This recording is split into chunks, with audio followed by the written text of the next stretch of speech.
તો આપણી સાથે નીતિન સાંગવાન જોડાયા છે, કલેક્ટર છે વલસાડના। સ્વાગત છે આપનું ટીવી 13 ગુજરાતીમાં।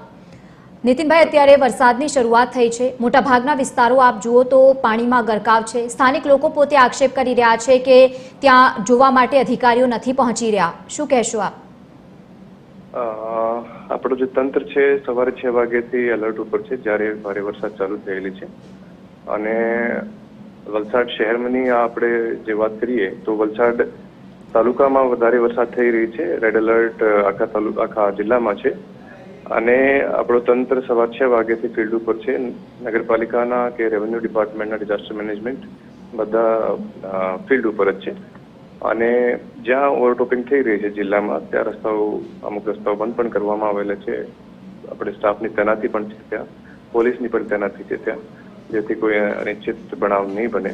અને આપણા જિલ્લામાં એનડીઆરએફની અને એસડીઆરએફની ટીમો પણ તૈનાત થયેલી છે। તો તંત્ર તૈયાર છે અને કોઈ પણ પરિસ્થિતિ માટે આપણે સજગ છીએ। બિલકુલ, પણ ત્યાંના સ્થાનિક લોકો કહી રહ્યા છે કે ત્યાં અધિકારીઓ જોવા માટે નથી આવી રહ્યા। પાણી ભરાઈ ગયા છે પરંતુ કોઈ પણ પ્રકારની નિકાલની વ્યવસ્થા નથી અને ખાસ કરીને ગટરની કોઈ પણ પ્રકારની પ્રમાણેની વ્યવસ્થા નથી કરવામાં આવી કે પાણીનો નિકાલ થઈ શકે। પ્રી મોન્સૂન કામગીરી દરમિયાન જે પણ સ્ટોર્મ વોટર ડ્રેનેજ છે વલસાડ શહેરમાં ત્યાં કામગીરી કરવામાં આવેલી હતી। મેં પણ મુલાકાત લીધેલી હતી અમુક જગ્યાઓની અને આપ જોજો તો છેલ્લા 2-3 કલાકમાં 15 સેન્ટીમીટરથી ઉપર વરસાદ પડેલી છે। તો સ્વાભાવિક છે કે આટલી વરસાદ થાય તો થોડુંક પાણી અમુક સમય માટે ભરાઈ જાય છે રોડ ઉપર।